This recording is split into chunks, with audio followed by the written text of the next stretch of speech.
بسم الله الرحمن الرحیم. دانیال نامداری هستم، متولد 71 و از اصفهان در خدمتتونم.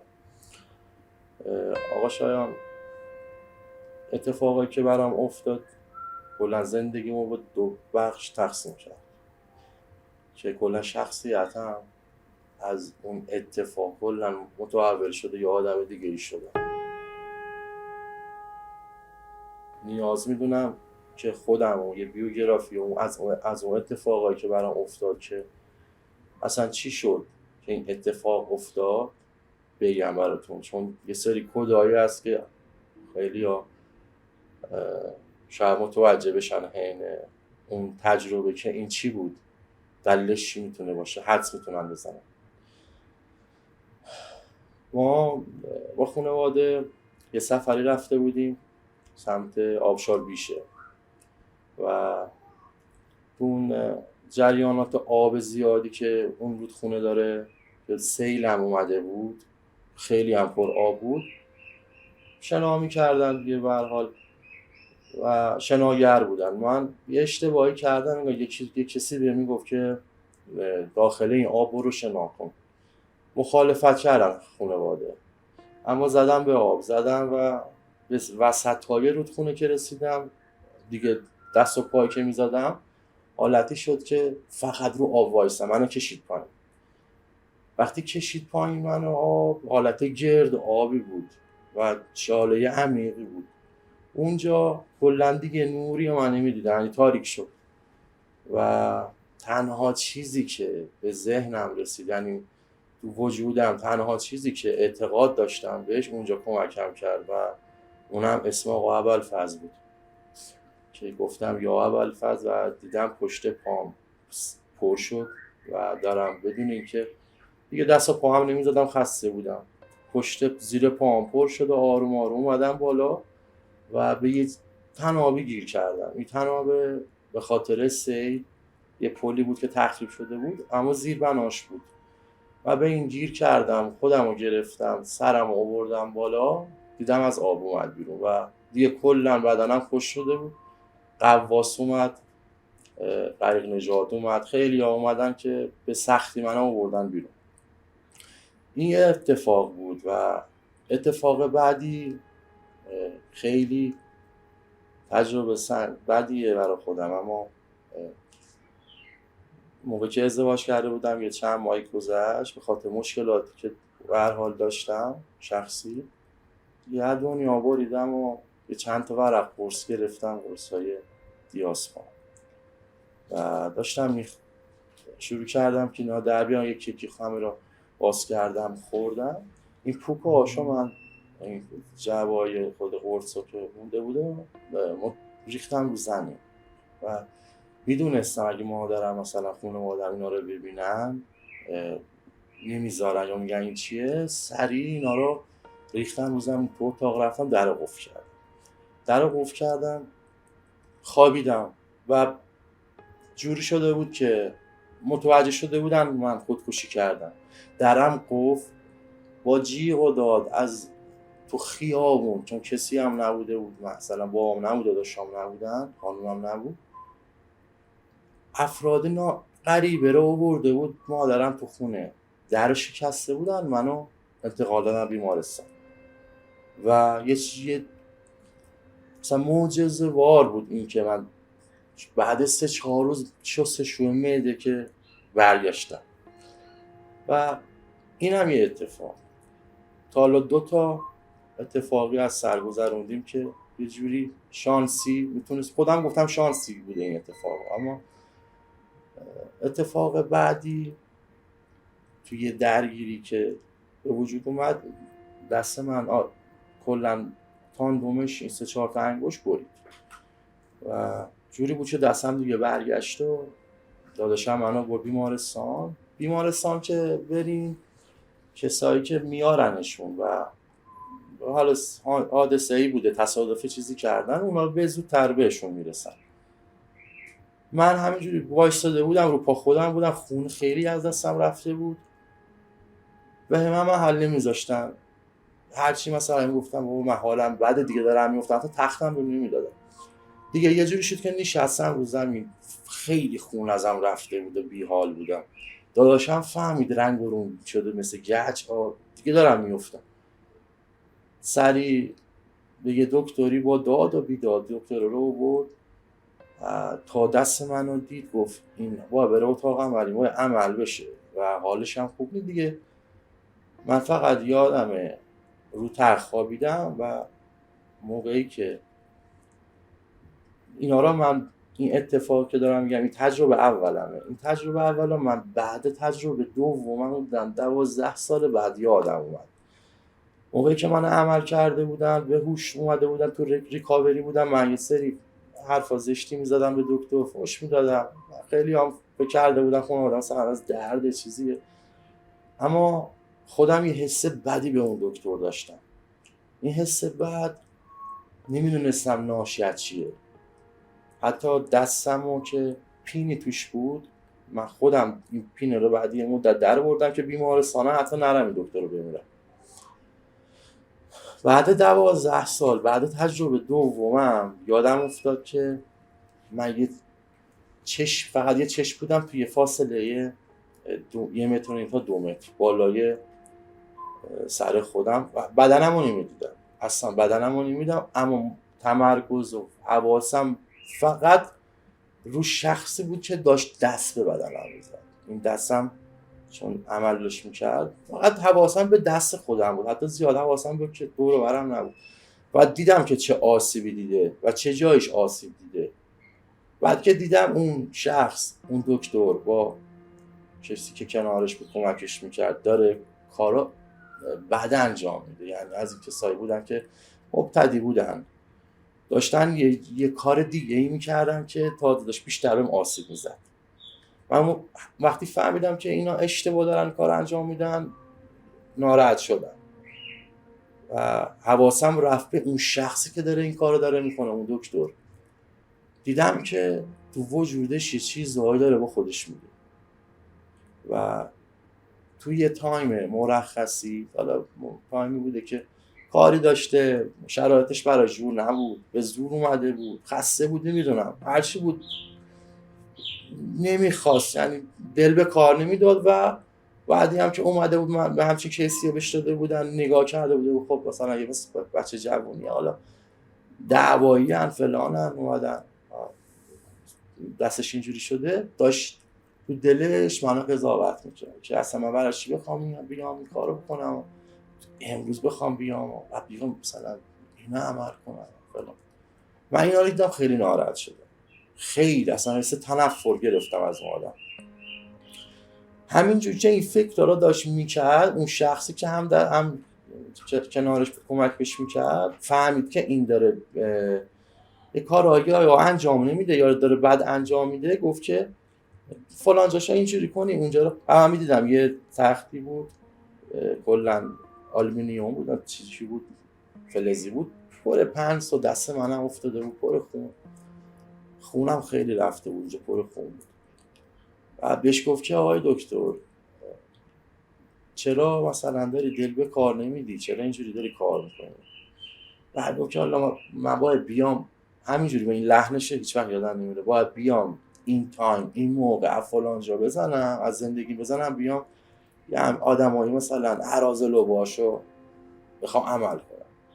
بعد اون بنده خدایی که بهتر بود، حالا مبتدی ترم بود، گفت که بابا جوونه، حتی یادم یه پسر 32 ساله یه عینکی هم، و حالا جوونه این دست راستشه باش کار میکنه، گناه داره، بیا حالا یه کار خوب براش انجام بدیم که حالا اون اصطلاحات پزشکی ما سردرنمی میدونستم که میگو بیان که این کارا خوب انجام بدیم براش. و اون کار تموم شد و من به هوش اومدم و همیشه حسم بد بود به اون بیمارستان و به اون دکتر دیگه تموم. بعدی که ازدواج 3-4 ماه که ازدواج کرده بودیم و تو حال و هوا خود قدیم خودمون بودیم و به هیچ عنوان چیزی جلو من و نسبت به کارهای حالا چیزی که اصلا اسمش گناه باشه خلاف باشه اصلا برای من تعریف نشده بود. من هیچ هیچی جلو دارم نبود. فقط تنها چیزی که من نسبت بهش حساس بودم، یعنی فقط ارادت و یه ادبی من نسبت به اون داشتم، تو کل سالی که هست فقط اون تایم محرم، اون 10 شب محرم ها من حرمت دیگه هم داشتم و اون کارا رو انجام نمیدادم، فقط انجامشون نمیدادم، فقط منتظر بودم تموم بشه دوباره اون کار رو انجام بدم. اینجوری بهتون بگم و برام خیلی سخت بود بیام اینا رو بگم و اصلا خیلی با خودم کلنجار رفتم. اصلا که تو تلویزیون نمیخواستم که مثلا برنامه پس از زندگی پیامی چیزی بدن یا بخوام برم و این چند وقته یه حس غریبی دارم، یه حس عجیبی دارم و با خوابایی که میبینم یه احساسی دارم، یه کسی منو سوق میده به سمت این که بخوام این تجربه رو بگم و وقتی که زیادم تو فضا مجازی نیستم با تو یوتیوب میگشتم کانال شما رو دیدم، مصمم شدم که فقط به شما پیام بدم، نمیدونم چی و بهتونم تاکید کردم که حتی چهره‌مو شطرنجی کن یا اگه میشه نیاین جلو دوربین، شما گفتیم تاثیرش بیشتره، فقط به خاطر این اومدم که مثل خودم میدونم خیلی زیاده و به حدی اوضاع الان بده که حتی من خودم خیلی کم از خونه بیرون میرم.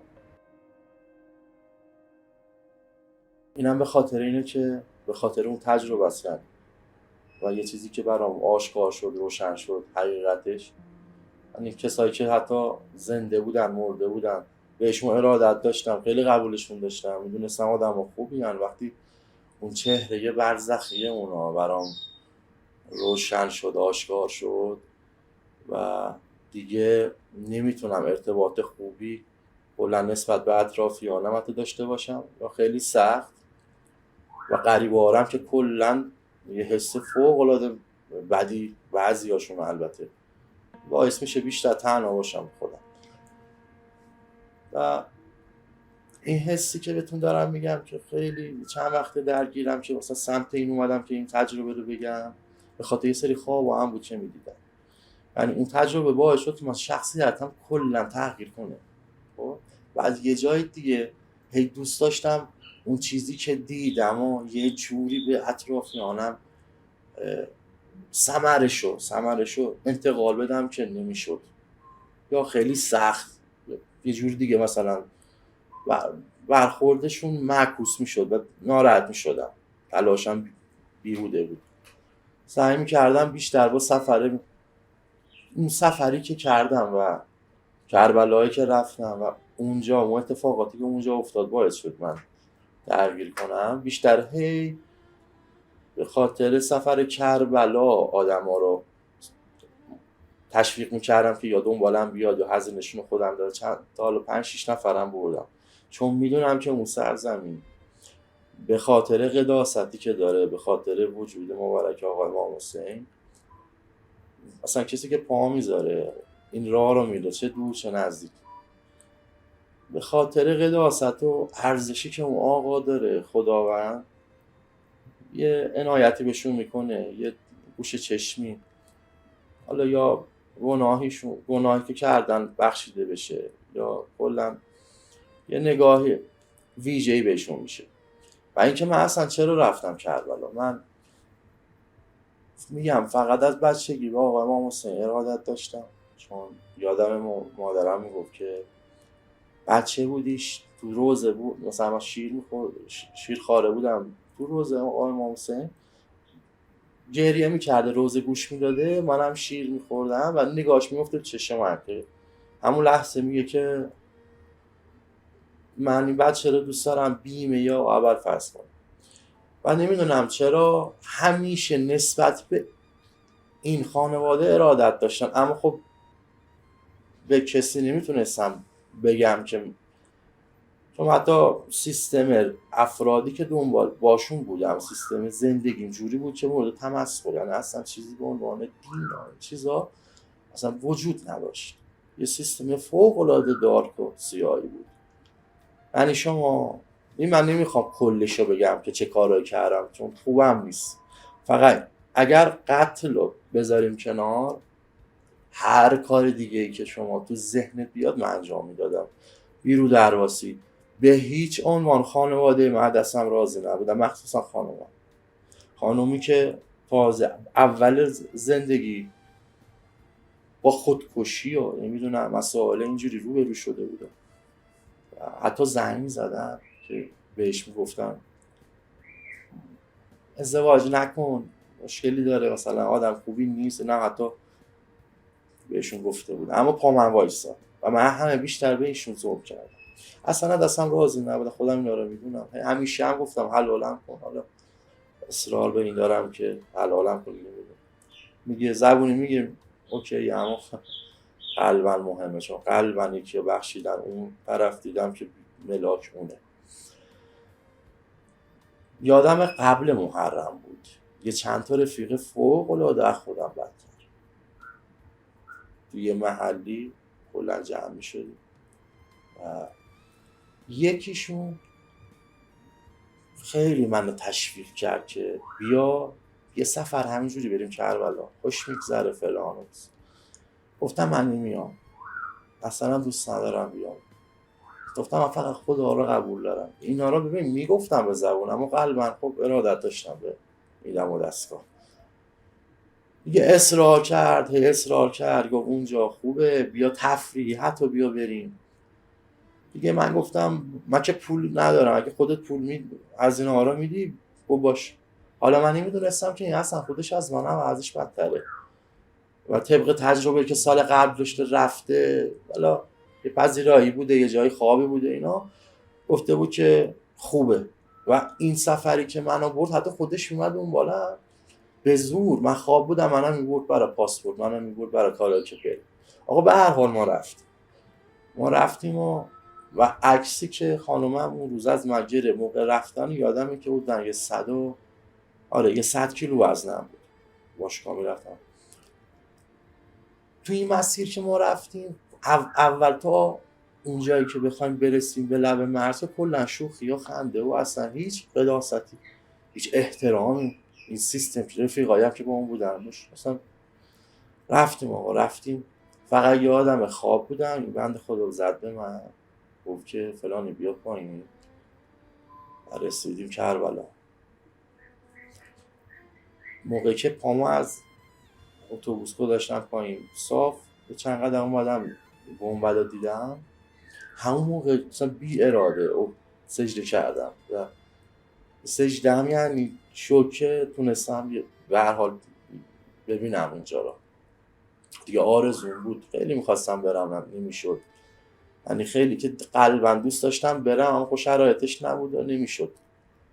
به هر حال آقا ما موقعی که رفتیم وارد شدیم، به محضی که من پامو گذاشتم اول ورودی که به سمت حرم بخوایم بریم، یه بند خدایی معلوم بود که آخوندی چیزیه و یه چند نفری هم اون بالش بود میگفت اینجا مثلا یه اتفاق افتاده، تعریف میکرد.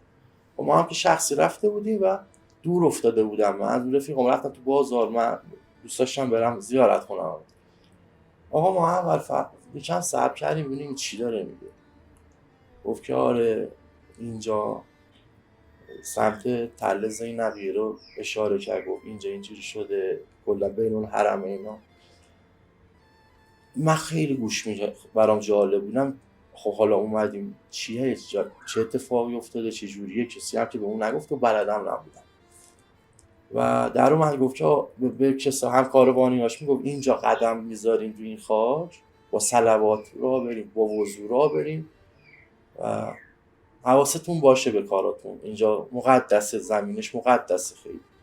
و من همون لحظه کفشامو در آوردم و یادم دوم محرم بود، کلا پا برهنه اونجا راه میرفتم. حالا اینا تو ذهنتون باشه چون شاید متوجه بشین، کلا پا برهنه من اونجا راه میرفتم، پامم میسوخت، گرمم بود خیلی اما تحمل میکردم. یعنی یکی که یه چیزی میگه مشتاق بودم بیشتر ببینم چیه، خیلی مشتاق بودم برای فهمیدن چیزی، فقط هم تو روزهای چیزایی شنیده بودم. میگم خیلی ما از این سیستم دور بودیم. موقعی که اول به سمت حرم آقا ابوالفضل رفتم، گفتم اول باید سمت حرم آقا ابوالفضل بریم، من دستم رو گذاشتم به در ورودی، بوس کردم، یه بند خدایی هم فارسی صحبت میکرد هم عربی، نمیدونم حالا عرب بود چی بود نمیدونم، به حالت تندی به من گفت که با این وضعیت اینجا حرام نمیدونم با حرومه. گفتم چی حرومه؟ گفت این چیزایی که رو بدنت حرومه و وضو به حالی که نماز نداری اینجا دست نزن تو به این حرم، به چیزی دست نزن، نماز تو هم مثلا اینجوری رو قبول نیست. من خیلی بدم اومد، حالم هم خیلی بد شد و یه زیارت کردم، اومدم بیرون، اون مورد دوستان بودم. اون تا هم یادمه سال 1400 مثل الان نبود که اربعین شلوغ باشه و همه چی فراهم باشه برای ظاهر. ما تو خود بین الحرم یه گوشه‌ای از این آبخوری ها دیده باشی، سری آبخوری داره، مردمی که جا ندارن هتل مثلا گیرشون نمیاد یا حالا با خانواده‌ان میان اونجا اسکانی دارن وسیله آشنا میذارن. ما هم رفتیم 3-4 تا جوون بودیم، یه چیزی پهن کردیم و جوری بود که مستقیم ورودی خود حرمو میشد ببینی، یعنی 150 متر فاصله داشتیم به خود در اصل حرم. من همش نگاه میکردم این تابلو شبا. یکی دو روز که اونجا موندیم آقا شاه، بچه ها میرفتن غذا میگرفتن، منم باشون میرفتم، اما عجیب، اینو خیلی برام عجیب بود، غذا میگرفتن نوبت من میشد به من که میرسید تموم میشد، یا مثلا کلن تو صفایی میستادیم 4-5 ساعت، دوباره به من که میرسید دیدم این تایمو خب داره کلن میره برای این چیزا، داره میره برای و گیرم نمیاد. این تعجب کردم، دیدم عجیبه و من دارم اینجا هم تشنگی میکشم، آب میخوردم تشنم بود، غذا هم که اصلا گیرم نمیومد، اگه میومد یه چیزی خیلی کم. متوجه شدم که همه اوکی هم، من این اتفاق داره برام میفته و این غیر عادیه، این یه چیز عجیبیه. یعنی چی؟ موقع خوابیدنم همینجور تو هم دیگه میخوابیدیم، فشار بود، سخت بود، گرم بود. اینجا جالب شد دیدیم که یه خانواده اومدن، یه خانواده که 4 تا دختر داشتن و یه پیرمردی هم بود که باباشون بود و اون فضایی که ما خوابیده بودیم یه جا برای اینو باز شد، اینا صاف اومدن رو به رو ما و یه چیزی پهن کردن که این. بعد من دیدم اینا کلا 4 تا دختر مثلا مجرد داره، بچه‌هایی که دوره برای من بود دیدم سیستمشون عوض شد، یعنی اصلا یادشون رفت اینجا چی هست، برای چی اومدن. و آقا شاهان یه چیز خیلی ترسناکی که من میدیدم تو چشم یکی این خانوما که واقعا همون تعریف کنم یادم میفته حالم بد میشه. نگاه این خانم غیر عادی بود، یعنی کلا دوست ما دست رفته بودن، یعنی اصلا رفتن که سمت اینا با اینا دوست بشن و تو میرفتن باشون بیرون حرم. یکیشون بود یا حالت عجیبی نگاه به من میکرد، من میدونستم این شخص، حس میکردم شیطان درش دخول کرده و تا چشش میافتاد و فقط هم تمرکزش رو من بود. یه لحظه که ناخودآگاه اومدم به حرم نگاه کنم، اینم صاف رو به رو من بود، چشم تو چشش افتاد، کل بدنم لرزید از ترس. چرا؟ چون که سرمو برگردوندم دیدم گفتم میخواد گردنت بشکنه و اول فرد چشتو بناس پایین و اینجا جای این کارا نیست. جوری شد که آقا من پشتمو میکردم دیدم فایده نداره، حتی تو خوابیدم دیدم اینا هی دارن سمت این بچه ها میان، بابا چرا اینقدر عجیبه. گفتم فایده نداره، اینجا یا اومدید درستی زیارتتو کن. هرچند که بدم گیر دارن میدن مسخرت میکنن، مثلا میگن تو برای چی اومدی، این چه وضعیه، کلا بدنم مثلا چیز داشت. اونجا هم متوجه نبودیم که بعد بپوشونیم، قضاوت بود، صحبت بود. من با پای پیاده همه وسیله هامو ول کردم، رفتم برای خودم تو وسط خود بین الحرمین و دیگه جوری بود که رو سنگ میخوابیدم، اما فقط سمت این بچه ها نرم. اصلا شد روز تاسوعا شد. آقا شایان دیگه بچه ها رو نمیدیدم، جوری بود که متوجه شده بودم یکی دو روز من فقط از فرط خستگی و ضعف همینجا افتادم و اصلا نمیتونم از جام بلند شم، حال ندارم راه برم. یه لحظه گفتم ما اگه مهمان شما اومدیم اینجا، این چه طرز مهمون نوازی این از صحبت این مردم به این جوری دارن میگن، دوستامون جوری هم. من نمیخوام مثل اونا باشم، دوست دارم حرمت اینجا رو حفظ کنم، اما اذیتم. اصلا چه دلیلی داره که هم کنارم داشت غذا میخورد، همه اوکی بودم، من چرا اینجوری باید باشم؟ گوشت بدنم داشت آب میشد. موقعی که برگشتم اون عکسی که دیدم حدوداً 15 کیلو من وزن کم شدم که دلیل داشت. شب عاشورا رفتم تو حرم آقا امام حسین و با تعجب به آدمایی که دورم بودن و دستشون بالا میگفتن زیر قبا آقا امام حسین دعا مستجاب و فلان، من ناراحت بودم از اینکه اصلا برای چی اومدم، کاش نیومده بودم. حالا که اومدم میخوام یکم احترام نگه دارم، نمیشه، سخته برام، میخوام برم. اصلا یه جوری شد که ببین از تو ذهنم رد شد.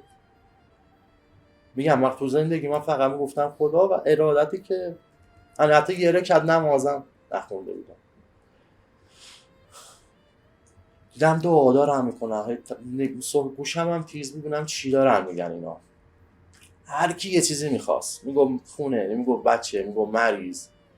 من گفتم به خودم گفتم این رسمش نیست، طرف دار و ندارش و بچه و خانواده و مال و اموال و عزیزترین کساشو اینجا خودش یک کفن نداره. میگم این که بعد تو چی رود میشه ازش، مثلا مال میخوای، پول میخوای فلان. بعد روم نشد، گفتم ببین ما لوتی وال دارم بهت میگم، من هیچی نمیخوام از مال دنیا، هیچی نمیخوام، خودتو میخوام. گفتم یا امام حسین خودتو میخوام، مهر و محبت خودتو میخوام.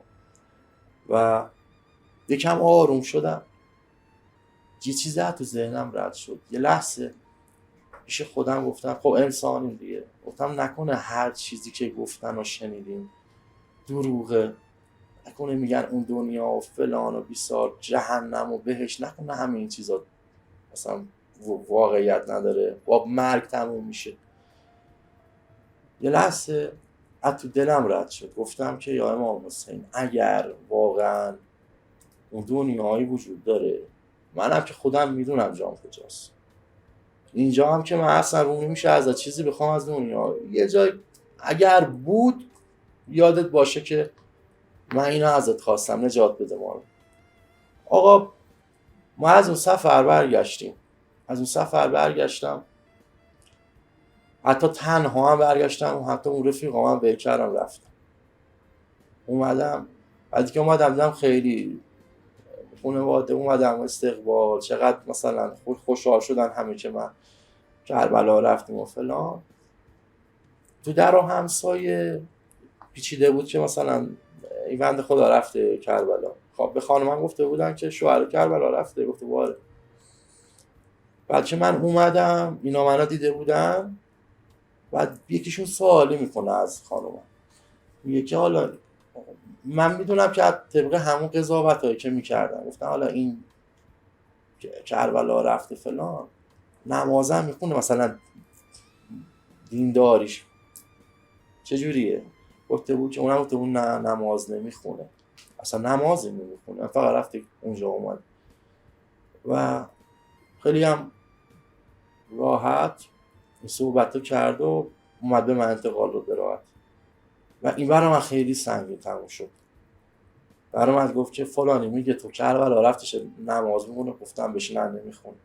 من خیلی بهم برخورد، خیلی حالم، گفتم یعنی یا برو سمت همون کارهایی که میکردی یا اگه اومدی میخوای تغییر کنی و حالم حال خوبی بود، میخواستم جبران کنم، میخواستم تغییر کنم، اما شک داشتم که اصلا نکنه هیچی وجود نداره، نکنه بیفایده است، نکنه این نمازها مثلا هیچی توش نیست.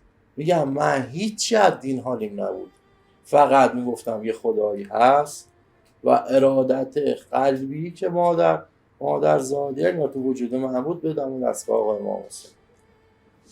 اوایلش که یکم حالم گرفته شده بود سر اینکه نماز میخونم، همینجوری بی خودی برای خودم سجده میکردم. مثلا هر از گاهی یه پول چیزی بهم میرسید یا حالم خوب بود یه سجده میکردم. همون یکی دو ماه گذشت تا یه شب حالم خیلی خوب بود، یه حال معنوی داشتم، دلم گرفته بود. یه روز گذاشتم اما این روز کفاف نداد برام، گفتم بذار نماز بخونم و نمازم بلد نبودم بخونم.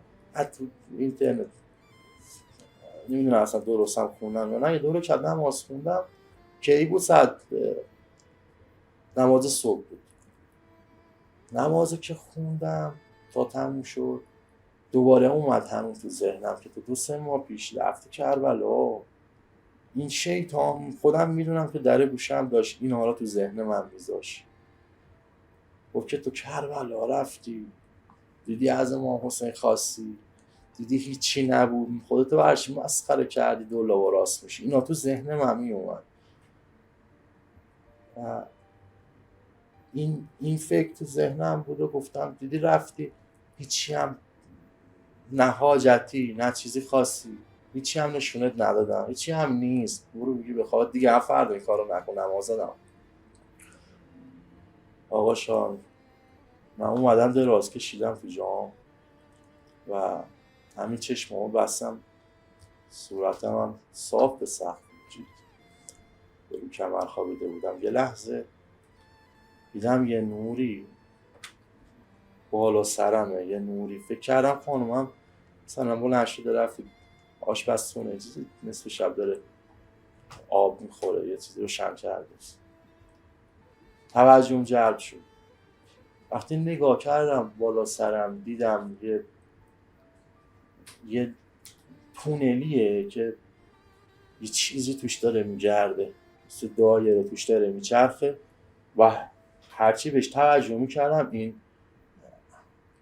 پایین تر میومد. یعنی اینجوری بهت بگم که مثالش اینجوریه، سیگار رو روشن کن چجوری دودش میره بالا، من تکویناً انگار جذبش میشد، یعنی به هیچی دیگه نمیتونستم نگاه کنم، تکویناً باید من نگاه میکردم توش و خیلی حس خوبی داشت، خیلی خیلی خوب بود.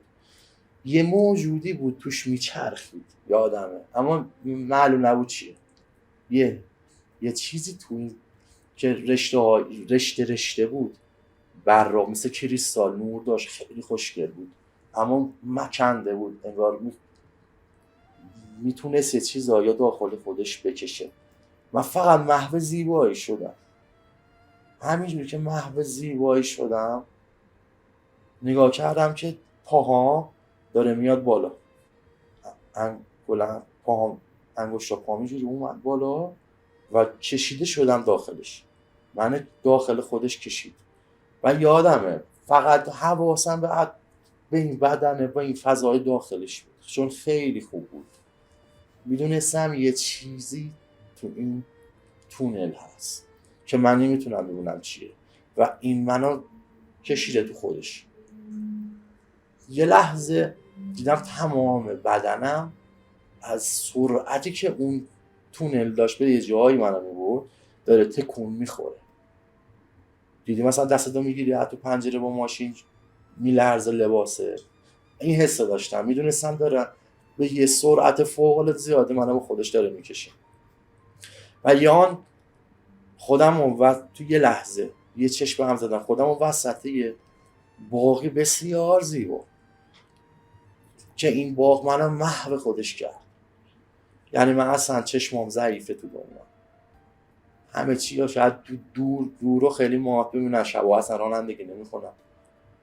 دیدم اصلا درختی که اونجا هست مثل این درخت ها نیست. چرا این انقدر شفافه؟ چرا انقدر خوبه؟ چقدر خوشگله. مثال برات بزنم متوجه شی. الان چجوری منو میبینی؟ چجوری دنیا رو میبینی؟ مثل اینه که شما یه ماهی رو داری از سطح 1 متری داخل آب وقتی هست داری نگاه میکنی.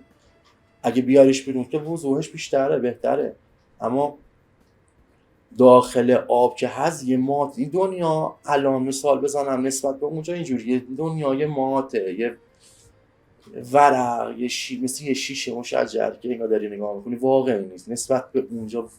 خیلی اونجا واقعی بود، خیلی واقعی بود و زیبا. درختایی که خیلی بلند بودن و تو هم رفته بودن برگاشون و محو اون درخت شدن، اون باغ شدن. کف اونجا رو یه لحظه نگاه کردم، دیدم سنگه، یه تیکه سنگ مرمره یه دسته. خب توجه کردم به این سنگ، گفتم خب چرا شیار نداره؟ چجوری اینا رو کار کردن؟ چجوری یه دسته؟ و یه لحظه گفتم من خواب دارم میبینم. خب خوابه. و دوباره دیدم نه خیلی واقعی. یعنی من به هرچی نگاه میکنم تا اعماق اون وجودش رو حس میکنم، انگار همه دارم با اون طبیعت داره با هم حرف میزنه، انگار میگه خوش اومدی اینجا. همچی جوری بود. یه لحظه گفتم خب من دارم خواب میبینم. پیش خودم من خیلی آدم شکاکیه، یعنی به هر چیزی باید 100 بار امتحان کنم. یه لحظه گفتم که نه، من اگر خوابم، تو خواب که آدم دست پاشو نمیتونه ببینه و دست و پامو نگاه میکنم، دیدم که دستامو که نه اما پامو دیدم دارم میبینم. اما یه تفاوتی داشت. لباسی که تن من بود، من خوابیدم، یه لباس سر تا سر مشکی بود. خب یه لباس یه تیکه سفید بود. پامو دیدم، ترس، یه جوری ترسم نمید، آره تعجب و ترس. گفتم خوابه. میشه خودم گفتم پیزا پامو تکون بدم اگه مثلا خواب باشه دیگه. دیدم پامو من میتونم تکون بدم. اینجا دیگه واقعا ترسیدم، گفتم نکنه مردم.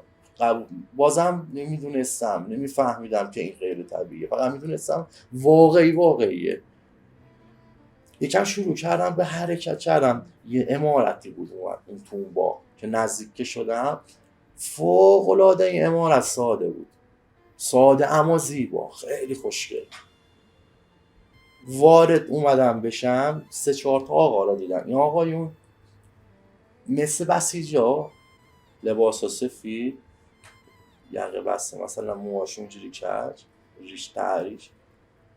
اینا جالب بود برام. من اینا را نمیشناختم، اما تا چش تو چش شدیم اینا منو دیدن، یه لحظه یه حالت خوش آمدگویی و خنده خیلی صمیمی به من گفتن که هنوز یادمه، بدون هیچ صحبتی منو با چشمشون اشاره کردن که مثل این که یه شخصی تو اون عمارت، اون مکان، من باید برم اونو ببینم.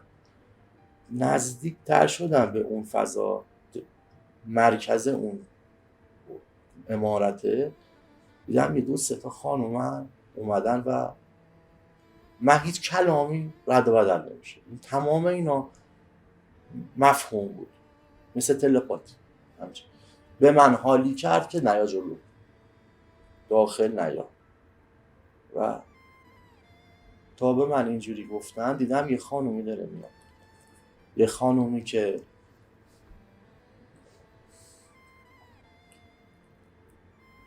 خیلی ابهت عجیبی داشت، خیلی بهش محبت داشتم، خواستم ببینم چرا دوستش داشتم. خب چهرهش هم اونجا برام تا یه حدی واضح بود، اما بعد هر کاری کردم چهرهش یادم نیومد. یعنی انگار خودشون نمیخواستن من بفهمم چه شکلیه. این خانم اومد جلو و به من یه جوری به فهمون که بیا با یه چیزی نشونت بدم. من خود به خود دستم مالت تعظیم، اینجوری ارادت، نمیدونستم چرا، فقط میدونستم خیلی دوستش دارم، اونم همینطور. حتی بیشتر این حدی که بخوای حساب کنی یه مادر بچه‌ش رو میخواد، اون 100 برابر این حسو به من داشت.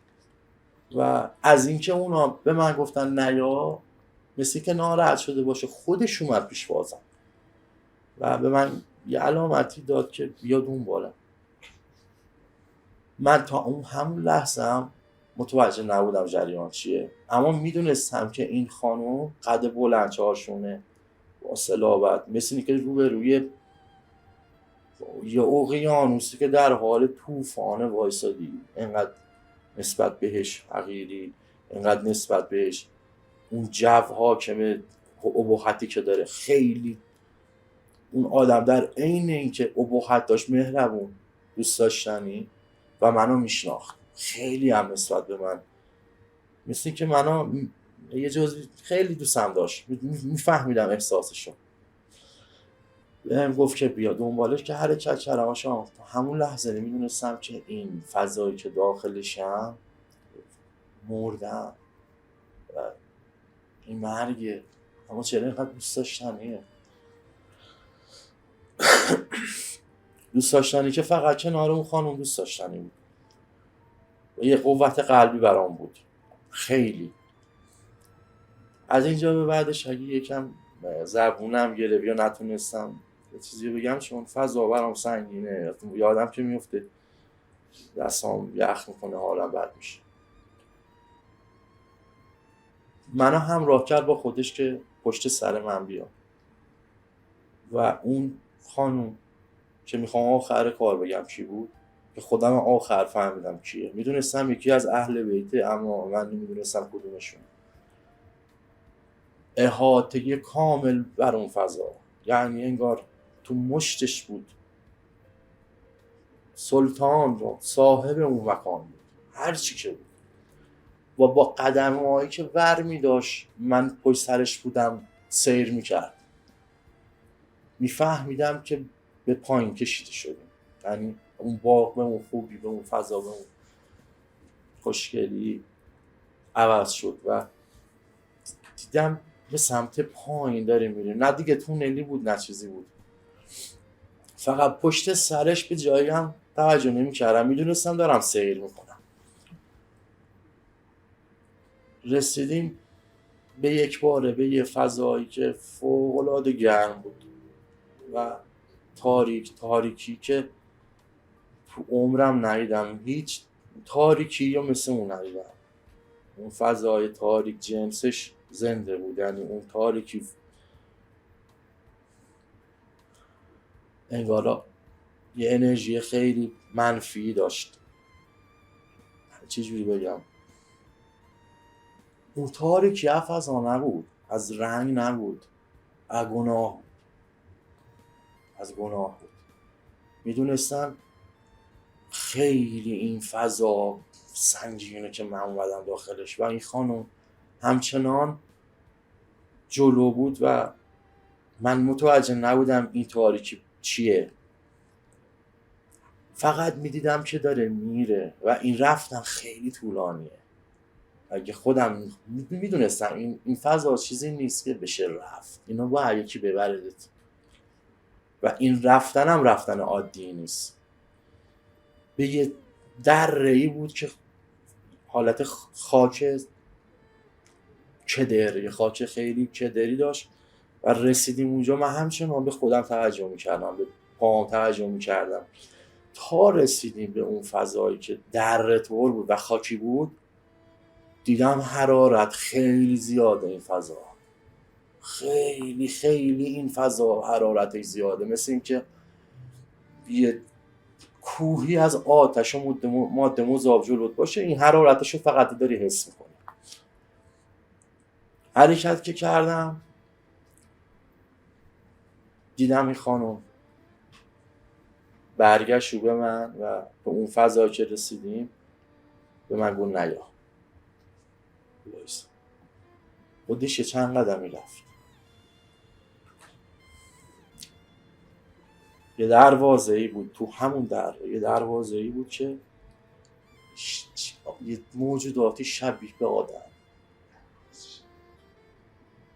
دروازه چه شکلی بود؟ ببین دروازه یعنی ورودی، یه ورودی بود، دری نبود، یه ورودی بود که فضا تغییر میکرد و اینا مثل که نگهبانه اونجا بودن. خب 3-4 متر قدشون فکر کنم بود، 3-4 متر، سیاه، کاملا سیاه، چهره هاشون نمیشد بفهمی اصلا زنه مرد، اصلا این چی هست، فقط فوق العاده ترسناک. و این خانم رفت به سمتشون، 3-4 تا بودن روبرو هم، میگم روبرو، کنار هم وایسادن و حالت احترامی بهش کردن و صحبت داشتن میکردن با هم دیگه. و یکی اینا که میدونستم رئیس همشونه، یعنی اصلیشونه، داشت با خانم صحبت میکرد، یه لحظه نگاهش افتاد رو من. این نگاه یعنی فرض کن توی قفس شیر بیفتی و اون شیر بخواد با اون اباحتش، با اون خشمش تو رو بدره و هیچ راه فراری نباشه. ترسش اینجوری بود، اون نگاهش به من یعنی من با تو کار دارم، تو باید بیای سمت من. اون نگاهش رو یادمه، اون نگاه یعنی تو باید بیای بیزیر دست من با تو کار دارم. این مفهوم به من انتقال داده میشد، اما کلامی نبود. صحبتی که داشتم با هم میکردم یکم طول کشید و دیدم که جدا شد و خانم برگشت به سمت من و من گفت بیا. با دستش علامت داد و فهمیدم که باید برم و رفتم جلو. اونایی که حالت نگهبان بودن دیدم خیلی ازشون زیاد بود و مسئول یه کارایی بودن، یعنی هر کدومشون با یه کاری انجام میدادن و انجام هم میدادن و مسلط هم بودن بهش. خیلی یه سری دیگه‌شون بود اونا خیلی ترسناک‌تر بودن، یعنی ترسناک چه میگم، مثلا نمیدونم چجوری بگم ترسناکی رو، فقط تو وجودم میلرزیدم، میدونستم اینجا قراره اتفاقی بیفته، اما باز دلگرمم میکرد و خانم خیلی خیلی دلگرم بودم و میدونستم حامیمه، شاید نظر اتفاقی بیفته، اما نمیدونستم چه اتفاقی.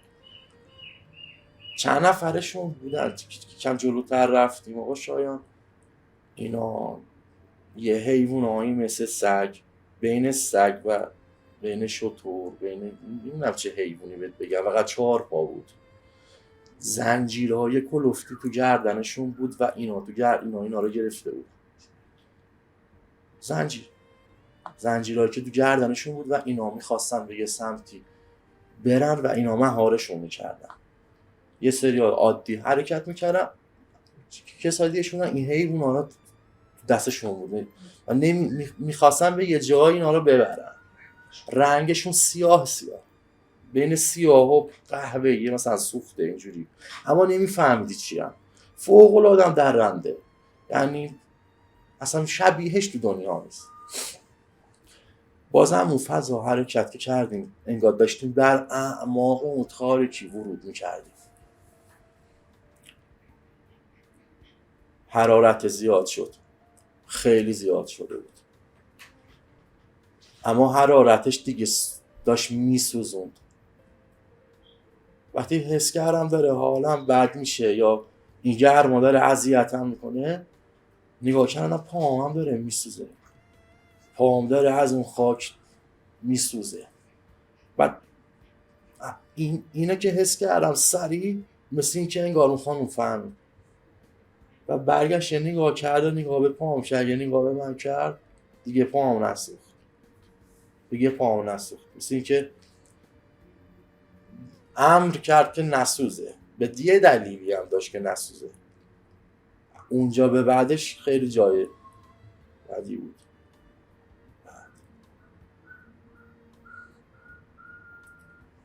همراه هم کرد به یه مسیری تا حالا این همه آدم ندیده بودم، مثلا فکر نکنم کسی ببینه، میلیاردها آدم،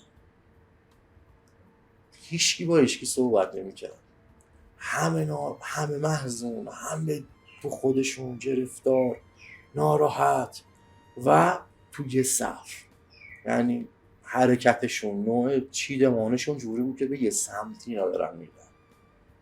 من توجه کردم اینا به چه سمتی میرن و اون خانم به من گفت که ببین یا همراه شو باشون، همراه شو.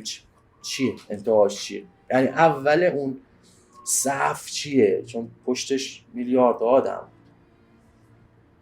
وقتی حرکت کردم رسیدم به اول اون صف که حدوداً اینجوری بگم یه 100 متری فاصله بود. تو این فاصله دیدم از اول صف تا اون جایی که چشم من داره میبینه و میتونم ببینم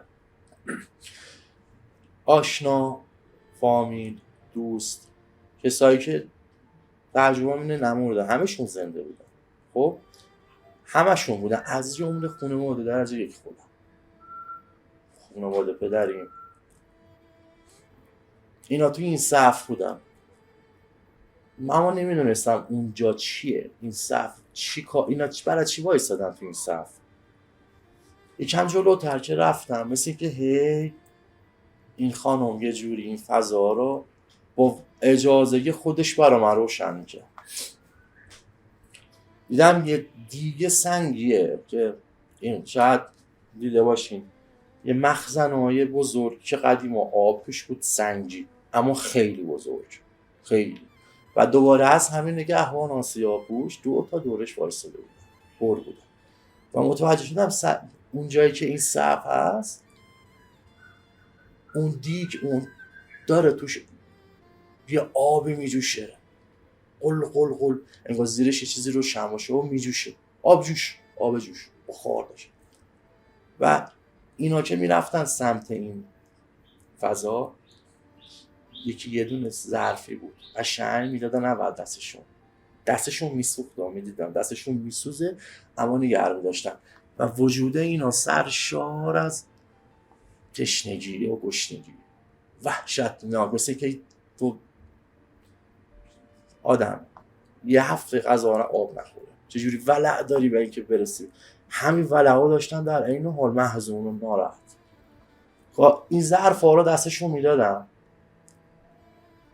آب جوش توش میریختن و قشنگ صبر میکردن، همینجور که داشت میسوخت صورتشون میسوخت، هم بدون اینکه کاری بکنن، حرارت اینا رو میسوزون، درد میکشیدن اما میگی تو دستشون بود. یه کسی دیگه که هم دست میکرد تو هم آب جوش، که یه گوشتای مردار کثافت مرد، میدونستم مرداره، خب می آورد مینداخت تو ظرفشون و اینا یکی میرفتن به کار خودشون. من خیلی این فضا برام سخت بود، دلیلشو نمیدونستم. من نگاه کردم فامیلام هم اینا رو میشناسم. یه لحظه نگاه کردم دم نوبته معزز خودم شد. وقتی ظرفشو بهش دادن من اومدم رو به روش وایسادم، میخواستم بهش بگم این کارو نکن، واسه میگم این حرکت انجام نده، چرا داری این کارو میکنی. کاسش تو دستش، آب جوش. جالب اینجا اون آب جوش باز تو همون ظرف قل میخورد، یعنی تمومی نداشت و بخاره صورتشو میسوزون. تا اومدم بهش بگم این کارو نکن، چرا داری این کارو میکنی، دیدم هیچی نمیتونه، هیچ اختیاری خودش نداره و دست تو چشام زل زد، دست کرد تو گوشتا رو در آورد تو دهنش گذاشت و من میدونستم این کار خیلی چندشه، خیلی سخته که هم بسوزی، همون کثافتو بخوری و باید هم بخوری. گفتم چرا داری این کار رو میکنی، نکنی این کار رو. داد زدم سرش، فقط یه لحظه اینجوری کرد که مجبورم باید بخورم، مجبورم از این کاری که دارم میکنم، خودم کردم اینو من میفهمیدم، مجبورم باید انجام بدم. این صحنه خیلی برام سخت بود. به اون خانم یه نگاه کردم که بگم مثلا یه نجاتش بده یا چرا داره این کارو میکنه. یه مفهومی، یه چیزی به من انتقال داد که اینا رو میبینی تمام اینا و از جمله خودت باید این بلا سرت بیاد و انتها هم نداره، یعنی تموم بشه نابود بشی دوباره ته صف میری باید بیا این کار انجام بدی. دلیلش رو میخواستم بپرسم که چیه دلیلش، دیدم تمام کارهایی که یه انسان میتونه با زبونش انجام بده که اون کارا حالا اسمش میذارن گناه، دل شکستن، دروغ، فحش، هر چیزی، خودم هم جزوشون بود. اما میدونستم که آقا شایان من باید تو این صف برم، یعنی میدونستم که اصلا من باید اول این صف باشم. اما این خانم یکی این که اجازه داده بود که من این اتفاق برام نیفته، حتی پاهم هم نسوزه، چون اونا ببین جایی که وایساده بودن از سوزش پا بالا پایین میکردن، فوق‌العاده محزون. یعنی من این غمون نمیتونم تو دنیا ندیدم که کسایی که مثلا وقتی عزیزت دست میدن اینقدر من ناراحت ندیدم. حواسم از اون شخصی که خانواده درجه که خودم گذشت دیدم کنارش چند نفر دیگه خانواده پدرم که اونا اصلا نمیتونن اصلا صحبت کنن، اصلا اونا اصلا غیر اون کار به هیچی دیگه توجه نداشتن. حتی داد میزدم که شما مثلا این کارو نکن، دیدم نه اصلا نمیفهمم، حتما باید اون حرکت انجام بشه. و اونجا بود که به من فهموندن اینا در گناه زمان که غیبت، اون دو تا میدونن غیبت بیش از اندازه، یعنی میدونستن این غیبته اما میکرد، اما الباقی دیگه همه کاری کرده بودن. یعنی شما یه غیبت کوچیکم اگه کرده باشی یه حق و ناصب بود دیگه تو همون فضا بودی، اما لولش فرق داشت، بعضیا خیلی وحشتناک‌تر بود بعضیا کم. این فضا برای من خیلی سنگین و میلرزیدم به خودم، میترسیدم که به من نگن این کارو بکن. اما جالب اینجا بود همون شخصی که با نگاهش داشت به من میگفت برات دارم، اونجا اصلا به من اصلا انگار که من وجود دارم، هیچ حس ترسی دیگه بهم میدونستم کناره این خانم تو آرام و حس قوت قلب گرفتم، یه جورایی به خودم باوردم که من با همچین پارتی مثلا دارم. وقتی نگاه بهش کردم دید من حالم بده، دوباره به من گفت بیا جلوتر. اما این سری رفتنمون خیلی طول کشید.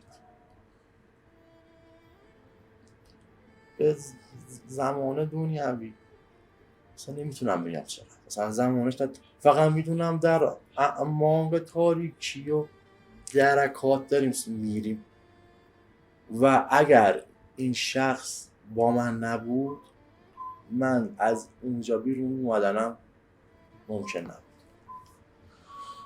آشان من خیلی چیزا رو نمیتونم بگم، یه اتفاق یه طبقاتی بود که فقط نگاه کردم، نمیتونم بگم چون حتی از خیلی شاید 4 ساعت طول بکشه هر طبقه رو بخوام بگم اینا کی بودن، چه اتفاقی براشون بود، مثلا چه جنسی داشتن، چه کار کرده بودن. فقط میدونم که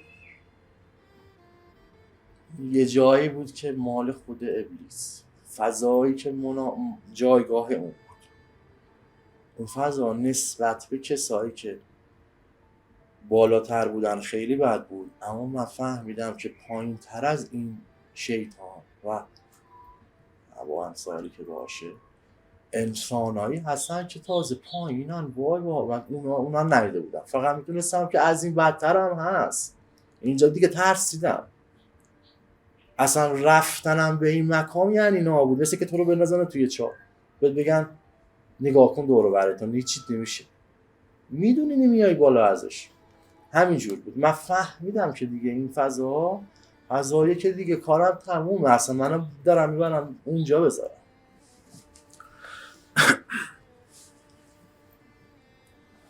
یه شیاری بود یادمه، این سرپاینی در رهی که انتها نداشت، شیاری بود. این شیار از 2 دیوار تشکیل شده و از سنگ کوه. دهاتا هستن که خونه میخوام بسازن با سنگ کوه میشینن رو هم دیگه، این جنسا داشت. داخل این شیار رفتیم، بازم خیلی طول کشید.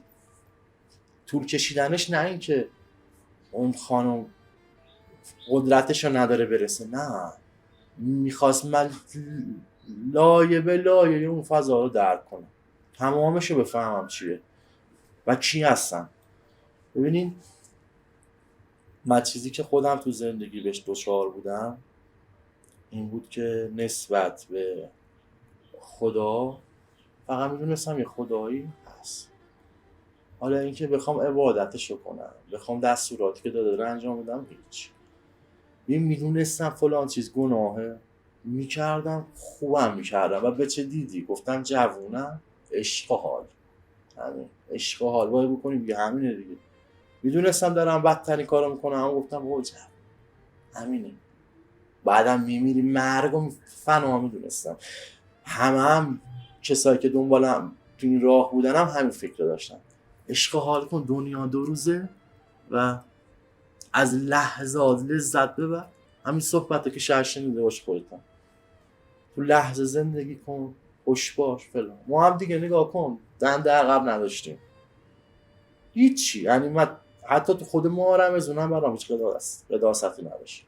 شب احیا که اصلا یعنی من تو خود شب احیا 1000 تا گناه می‌کردم، هیچ برام و مهم نبود و اینجا جالبه، افتخارم می‌کردیم برای هم دیگه، هم میگفتیم فلان جا فلان کاری که کیفم می‌کردیم. یعنی طغیان، یعنی سرکشی. و اون جایی که داشت من میرفتم افرادی بودن که مثل خودم و خیلی از خودم بدتر، که نه فقط تو دور زمانی که خودم زندگی کردم، از دورانی که خداوند اصلا انسان آفرید، اون اشخاصی که حس میکردم اول وجود اونا رو حس کردم تو اون فضا که این اصلا دیگه انتها نداشت. یعنی صدها برابر از اون طبقه اولی که دیده بودم. اون طبقه نور داشت، روشن بود، اینجا نبود، کاملا ظلمتی که توش داخل اون ظلمت میتونی ببینی همه چی رو با جزئیات. اون آدمایی که بودن بی برو برگرد تمامشون نسبت به خدا همین دید، شاید هم بدتر. وجود نداره خدا، مشرک، مکان مشرکین، کسایی که دیگه تا ابد همون جان و در نمیاد، یعنی چاره ای ندارن، کاری دیگه نمیتونه بکنه، همونجا جاش همونجاست.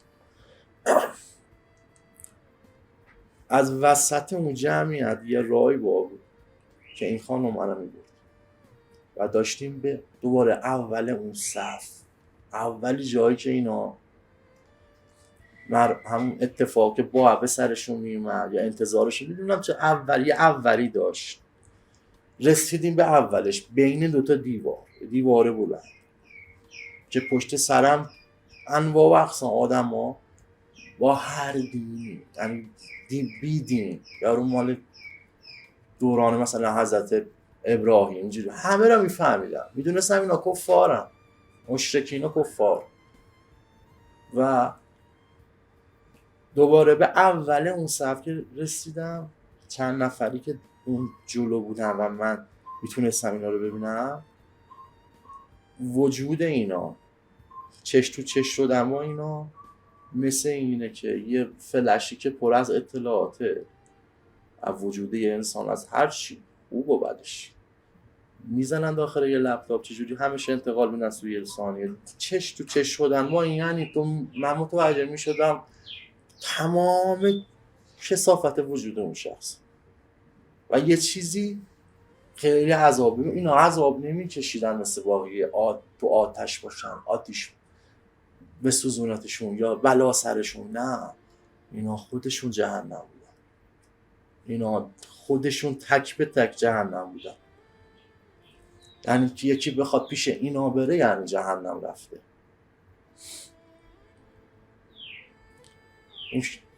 یکیشون به من نگاه کرد، جالب بود برام.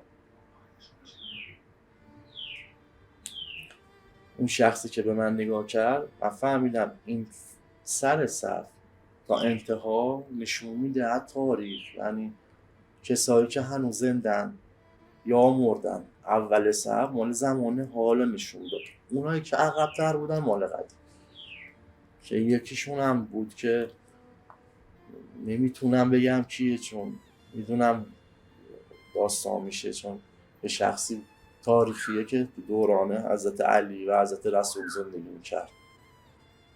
اصلا وجود اون شخص جوری بود که فرار ازش میکردن، کثافت، یعنی بوی تعفن، دستاش، پاهاش، هزاران زنجیر بهش بود و ملزم بهش حالی میکردن، یعنی به همه، به یه جایی نگاه کنیم دیدنش فقط برای شما عذابه. عذابشون هم چی بود؟ ببین هیچ اذیت نه، دستاشون تیکه پاره بود، یعنی تو خاک چنگ میزدن، به خودشون میپیچیدن، چشمایی که حدقه زده بیرون و اون خاک رو سر میریختن و زار زدنشون دیگه اشکی در کارن، اشکی نمیدونم، فقط رو به روشون رو نگاه میکرد.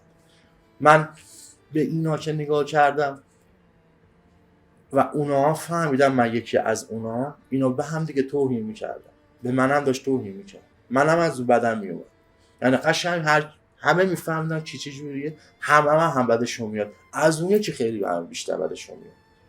اینا افرادی بودن که به ولی زمانه خودشون و به خدا و ولی زمان بی اعتنا و کافر،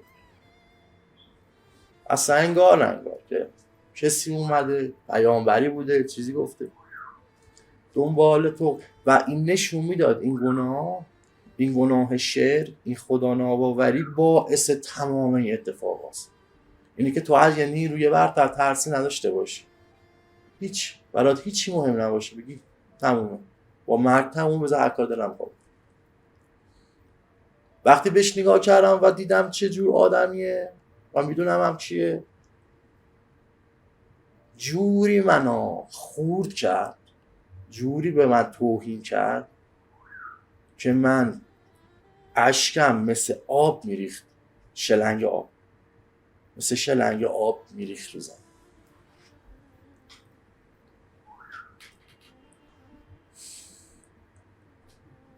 خیلی حالم بد شده بود، خیلی دوست داشتم بمیرم، اما میدونستم که این مرگه و فنایی در کار نیست.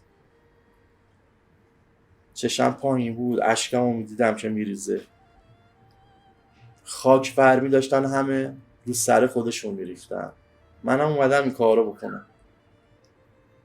اما یه لحظه اون خانم یه جوری که مثلا صدام کرده باشه و به من گفت که به من نگاه کن. من نگاه بهش کردم،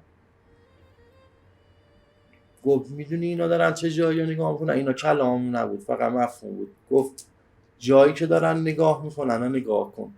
وقتی نگاه کردم به اون ته اون راه، ته اون مسیر، نور بود، یه نوری بود که متوجه نبودم چه نوریه، فقط هرچی بود کمال زیبایی، آخر خوبی، آخر محبت، آخر لطافت، آخر سعادت، همه چی، هر چیزی که خوب بود. اینا به این فضا، به اون محیط نگاه می‌کردن و همین دیدنش براشون عذاب بود که دیگه راهی نیست، دیگه فرصتی نیست و تا آخرش همینجا خودشونو به خودشون توهین می‌کردن، از هم دیگه متنفر بودن، فضا فوق‌العاده سنگین.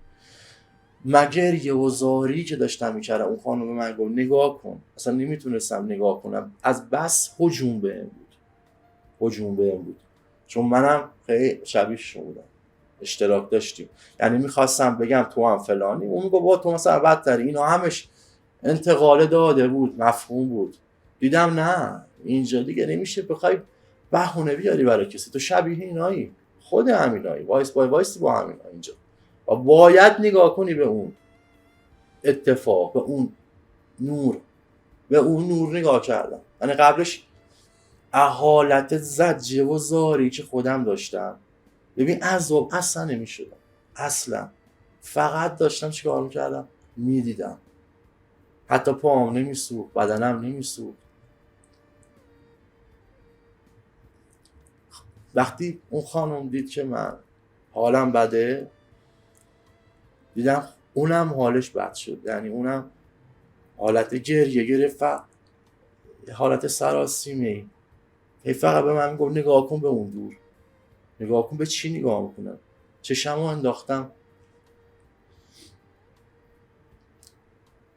تمام انسان هایی که خدا آفریده و بزرگ آدم هایی که ولی الله بودن در زمین، ببین اهل بیت خودمون 124,000 پیامبر و افراد دیگه ای که جزو ولی الله بودن، آدم های خوب بودن، اینا همه جمع بودن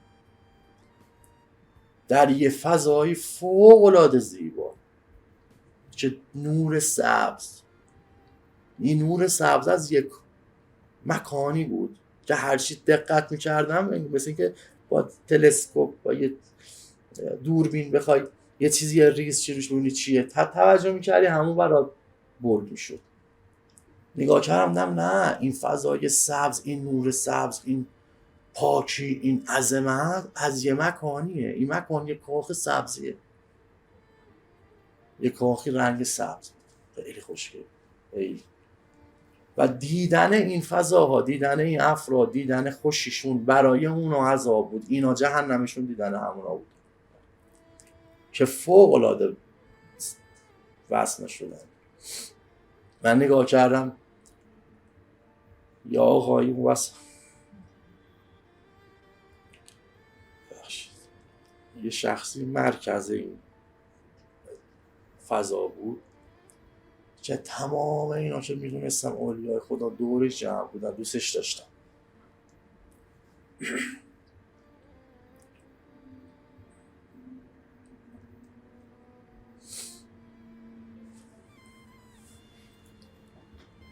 با یه سری پرچم‌های سبز، مثل رفیق دور تا دورش جمع شده بودن، چش ازش ور نمی داشتن و فقط نگاه به این آقا برای اینا از هر چیزی لذت بخشتر بود. من اون چهره رو نمیتونستم ببینم، چهره آقا رو نمیتونستم ببینم که اصلا کیه. فقط میدونستم که وجودش، محبتش، اینکه چقدر بزرگه و چقدر مهربون، یه چیزی به هم فهمونده شد. یعنی اون بیبی، اون خانم به هم یه حقیقتی رو روشن کرد. به گفت نگاه کن به همون آدمایی که تو مسیر بودن، پشت سرم بودن، که اشاره کرد و به اینا نگاه کن. من وقتی دیدم این افراد کیان، فهمیدم کسایی بودن که تو تایمی زندگی میکردن که اهل بیتو دیدن و نسبت به اهل بیت فوق العاده بی‌اعتنا، خیلی بی‌لیاقت ازشون رد میشدن، مثل یه آدم عادی میدونستنشون، هیچ قداستی براشون نداشت و اذیتشون هم کرده بودن، فوق العاده عذاب داده بودن به اهل بیت همشون. بعضی هاشون با بی‌توجهی، بعضی هاشون به خاطری که هستن یه جایی باید صحبت میکرده نکرده، یه جایی باید میومده نیومده، یه جایی باید یه کاری میکرده اشتباه انجام داده. بعضی هاشون که کلن دشمن بودن، یعنی بغض داشته به اون آقا و این اتفاقا رو رقم زده بوده، که اونا کسایی بودن که من نمیتونستم اصلا بهشون نگاه کنم، فقط وجودشون رو حس میکردم و اون خانم رو ببین برام عذاب بود، حتی دیدنشون هم برام عذاب بود. اونا افرادی بودن که روز عاشورا فقط نگاه میکردم به امام حسین، فقط بهش نگاه میکردم، میدونستم کیه اما هیچ کاری نمیکردم، با اینکه میتونستم بکنم، بی‌اعتنا بودم که همون شرک دلیلش بود. شک داشتن که اگر پسر رسول الله از خودش یه چیزی داشته باشه، خودش رو نجات بده. براشون مهم نبود فقط نگاه میکردم، فکر میکردم همون نیرویی که خودش همیشه دم زده که به اسم خداوند همون کمکش کنه و فقط بی اعتنا ازش رد، فقط نظاره‌گر. اینا رو که من فهمیدم اصلا تو چهره اونا که اصلا نمیتونستم اونا نگاه کنم، یعنی حتی خود اون خانم به من اجازه نمیداد اینا رو ببینمشون، چون دیدن اون افراد عذابی که اونا میکشیدن، چون میدونستم منو هلاک میکنه، نمردن، هلاک نمیدونم چجوری برات بگم، اصلا نمیشه اینجا گفت هلاک یعنی چی. هلاک یعنی نابودی که تموم نمیشه، هست و هی بیشتر هم میشه. به من اجازه نداد نگاه کنم، برام از سوال شد، اینا همه تو ذهنم که برای چی، یکی که برای چی من نمیتونم اونها رو ببینم، دو چرا هستم من باید اینجا باشم کنار اینا باشم، اینا که من دیگه اینا نبودم که، من یه محبتی داشتم به هر حال، هر چی هم که بودم من نسبت به امام حسین محبتی داشتم، یه ارادتی داشتم، چرا من باید اینجا باشم. و یه سوال دیگه که چرا نمیتونم چهره اون آقا رو اونجا بدونم کیه، چه شکلیه، که من اجازه داده نشد بفهم چهرهشون، بتونم دقیق ببینم چه جوریه. اما ببین فقط یه نگاهشون کافیه و از قعر جهنم بکشیده بود. من فقط میدیدم از دور، میتونستم هم ریز بشم، اما فقط به شخص خود اون مرکزی اون آقا نمیتونستم بفهمم چه شکلیه. وجودش به حدی، محبتش به حدی عظیم بود که اینجا اونا برای اتفاقی، اونا برای یه مسئله‌ای بود که اینجوری با همه فرق داشتن اون اشخاص. آقا شایان تو اون روز امام حسین نسبت به همونا محبت داشت.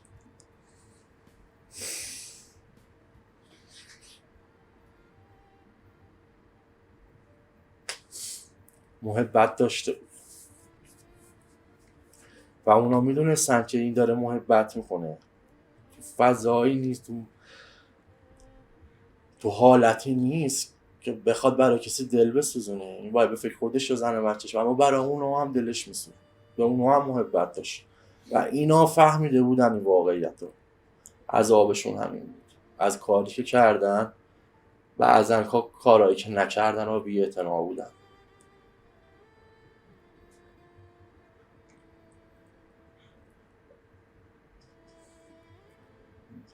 اون خانم به من یه چیزی رو حالی کرد که چون سوالم هم این بود که اصلا برای چی من باید اینجا باشم. من 1000 بار قرار بوده 1000 تا بلا سرم بیاد که از همه بدتر همون خودکشیه بوده و اون غرق شدگی بوده،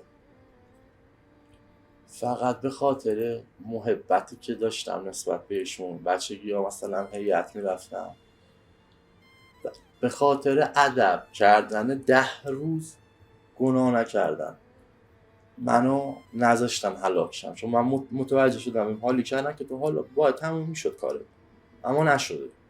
یعنی به خاطر که توسل کردی، قلباً خواستی، کمکت کردن. و کربلا که گفتم رفتم، گشنگی کشیدم، اون بهم فهمونده شد که اون گوشت و پوست تو با راه حروم، یعنی اون پول حروم، اون مال حروم باعث شده که تو چیزایی بخوری که از خوردنش گوشت به بدنت بیاد و این گوشت باید اون روز آب میشد. برای همین عجیب بوده برای خودم که چرا من، یعنی لطفشون بوده، اون گوشنگی ها که کشیدم و لطفشون بود، خواستن پاک شم، خواستن اونو بین بره تا همراه با گریه. اصلا پاتو بذاری تو اون سرزمین، خیلی یعنی یه شانسی از اینکه یه جایی کمکت کنم. پا برهنه راه رفتنه، من اونجا سوختنه پام دلیلی بود که اونجا پام نسوزه. و اینی که من گفته بودم میخوام اون دنیا رو ببینم اگه هست یا نه بهم نشون بدین، اون اتصالی که اون شب کردم بعد نمازم، اینا شخصا به اراده خود اهل بیت من کشیده شدم که بهم نشون بدن. جالب بود.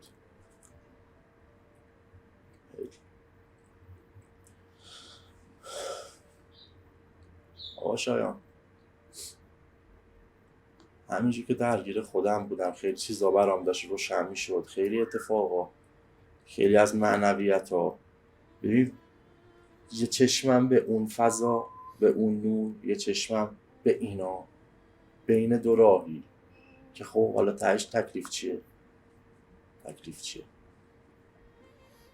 خیلی حالم بد بود. نمیدونستم اون طرف به دادم کسی میرسه، نمیدونستم باید پیش اینا بمونم. شروع کردم دوباره به شدت زار زدم، دست مینداختم تو خاک، سرم میریختم، داد میزدم. اما جالب بود کسایی که داد میزدن، کمک میخواستن، اونا که خدا رو صدا میزدن، اصلا خدایی اونجا نبود. اونجا خدا وجود نداشت. یعنی الان به من بگن جهنم یعنی چی؟ جهنم جایی که رحمت خدا، نور خدا نیست، تاریکی محض.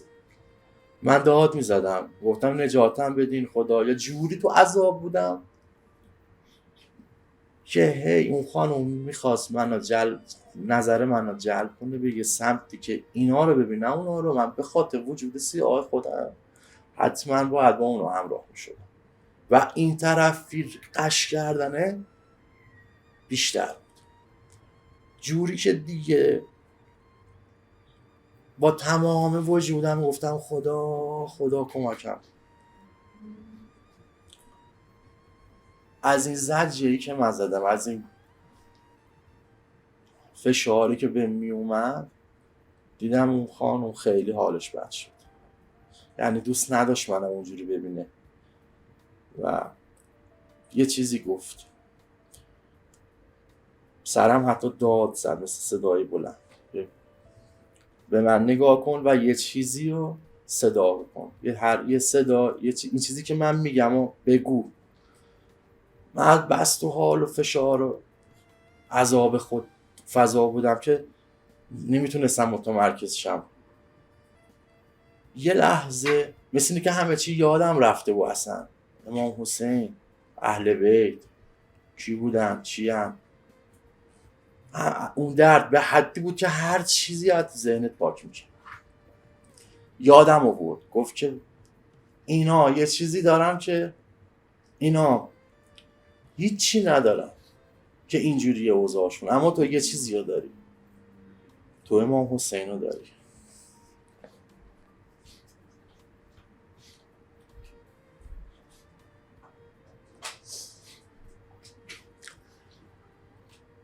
تو امام حسین رو داری، صداش بزن.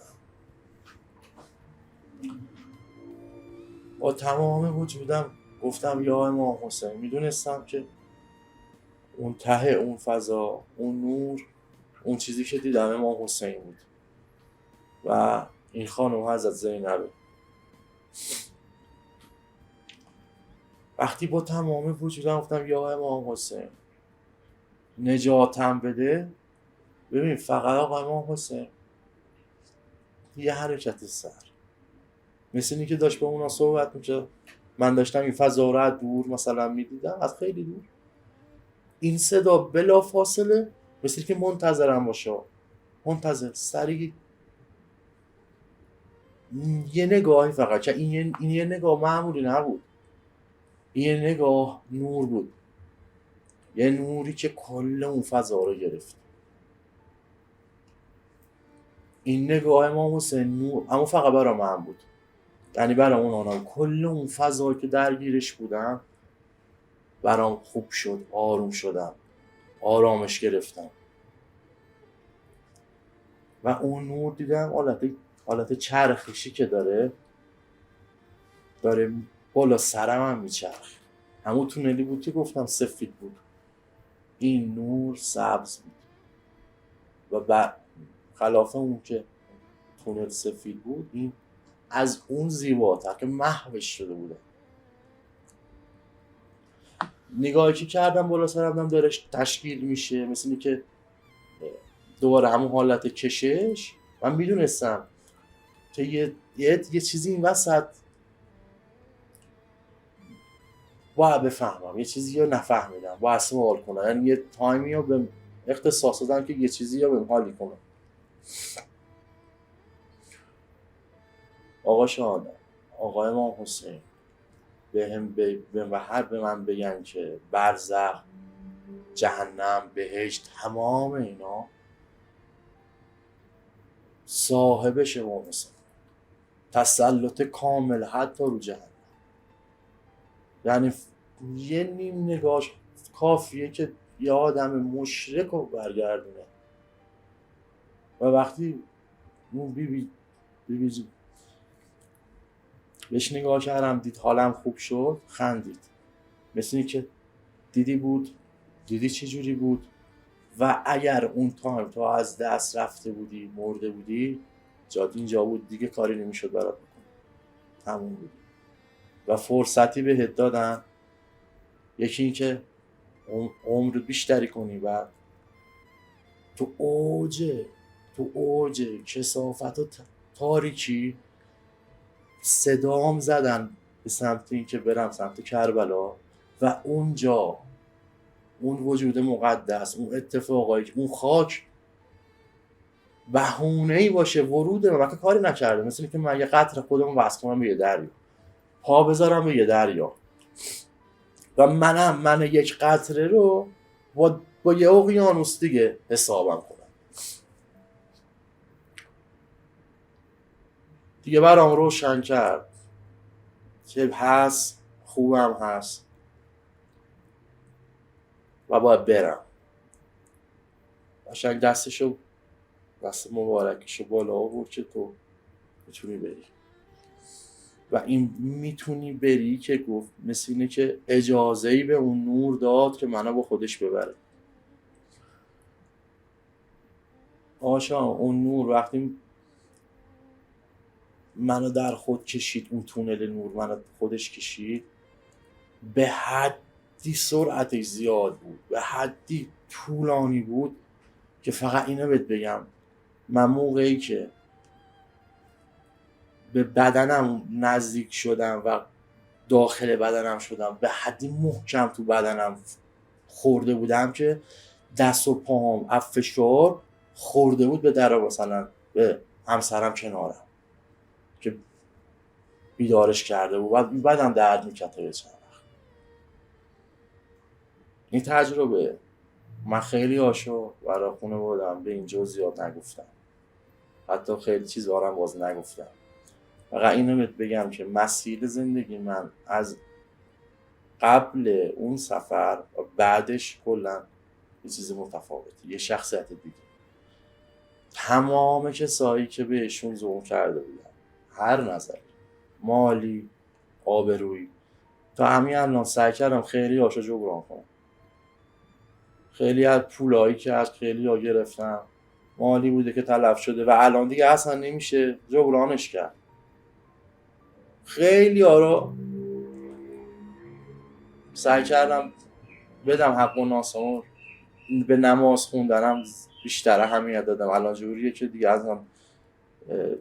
از اون تجربه به این ورد یه رکعت نماز قضا ندارم و تا الان 5-6 نفر رو چون میدونم رفتن به اونجا خیلی موثره تو این که طرفو ببخشن، بهونه‌ای باشه برای بخشش، خیلی آرا با خودم بردم، حتی شده هزینه خودم بدم. و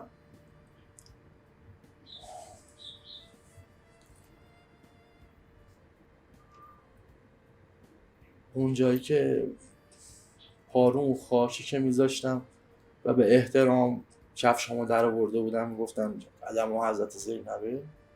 به خاطر همین اون خانومی که کلا اون بالم بود، هوامو داشت، علاقه بهم داشت، از عذاب کشیدنم هم اونم از اذیت میشد، دوست نداشت اینجوری منو ببینه.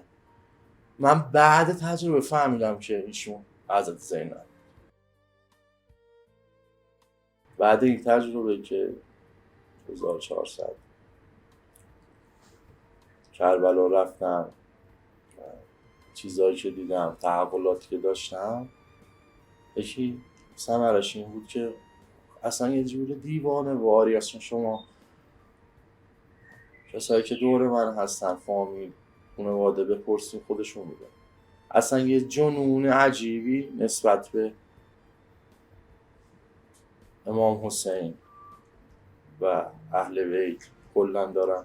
نسبت به دینم خیلی حساس شدم و به خاطر اینکه خیلی تا الان قضاوتم کردن، خیلی اذیتم از خیلی نگاه‌ها، از خیلی مسائلی که آزارم میده و اصلا دوست نداشتم این چیزا رو به کسی بگم، اما متوجه شدم این رسالت فقط برای خودم نه، این تحول کفایت نداره.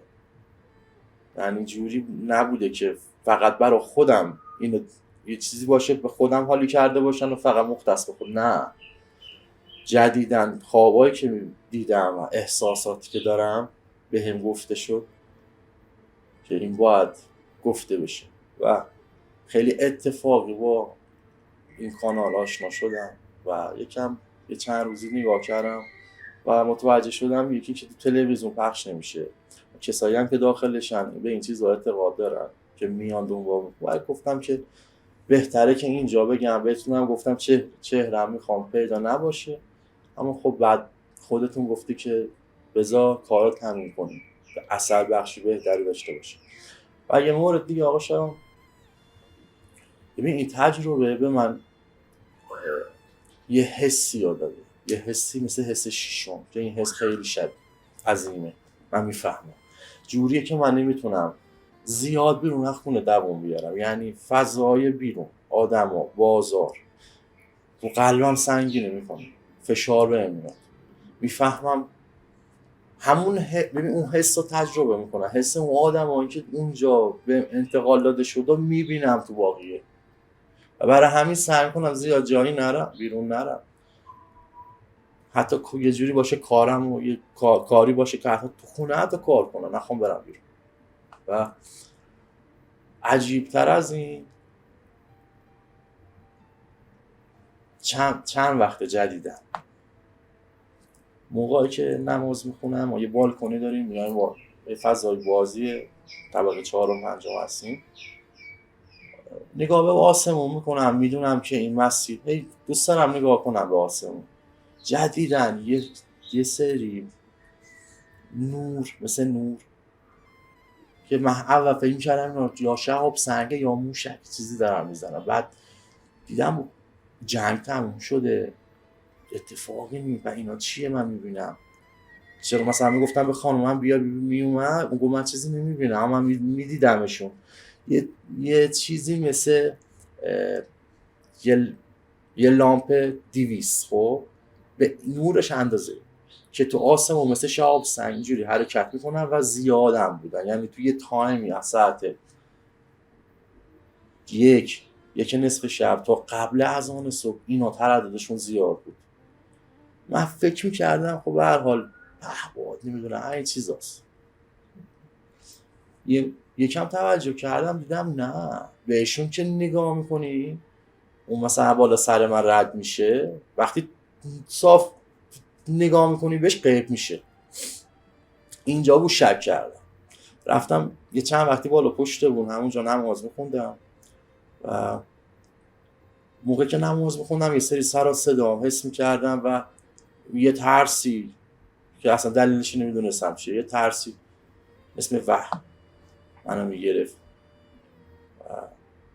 من متوجه شدم که اینا یه سری نیروهایی هستن که هرچی هستن خوب نیستن، خیر نیستن و 2 رکعت نماز من فقط به خاطر این که تو این فضا از گزنده این نیرو، حالا هرچی هستم در امان باشم خوندم و تو نیتم هم این بود که خودم رو خونم و همسایه ها و اطرافیانم هم در بر بگیره. حتی آیت الکرسی رو یادم چند بار خوندم، فتو کردم به اطرافم. خب من این اتفاق، این جریان که پیش اومدم پایین، شب بعدش که رفتم دوباره نماز بخونم، یه موجود سیاهی دیدم بالا سرم رد شد که خیلی بزرگ بود و بالا سرم رد شد و سری رفت داخل یه خونه.